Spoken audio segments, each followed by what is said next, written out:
مساء الخير، انا مرشدة سياحية ودي قناة هيستوري هاوس. لو اول مرة تشوفنا متنساش تعمل لايك وسبسكرايب في القناة.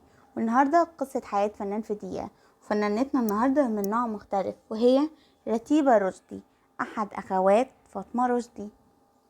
هي مش معروف اتولدت سنة كام، ولكن المعروف عنها ان هي كانت الاخت الكبرى لعائلة رشدي، وبعدها انصاف رشدي اللي اتكلمنا عنها قبل كده، واخر واحدة كانت فاطمة رشدي اللي كانت اوفر حظ من الشهرة من اخواتها.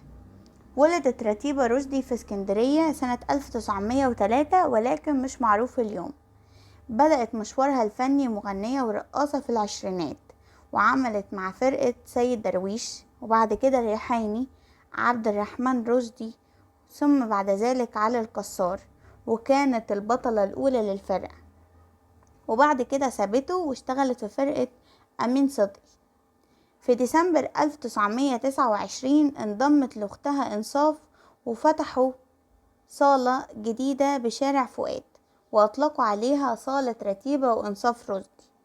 وزاعت شهرتهم في عام 35، وفتحوا كازينو بشارع الألفي، وقدموا فيه بعض المسرحيات مثل عين الحسود، الدنيا بخير، صباحية مباركة، ولما يشتري يتفرج، وسكتشات زي مدينة العجائب، المسحراتي، سوق بغداد، صحتك بالدنيا، ياما نسمع وياما نشوف.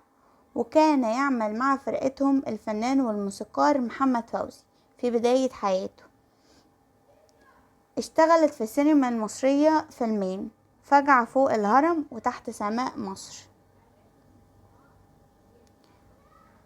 وشكرا جدا لسماعكم الفيديو ده، ويا رب يكون عجبكم. ولو عجبك متنساش تعمل لايك وسبسكرايب في القناة، وتكتب لنا في الكومنتات عايز تعرف قصة حياة مين الفيديو اللي جاي.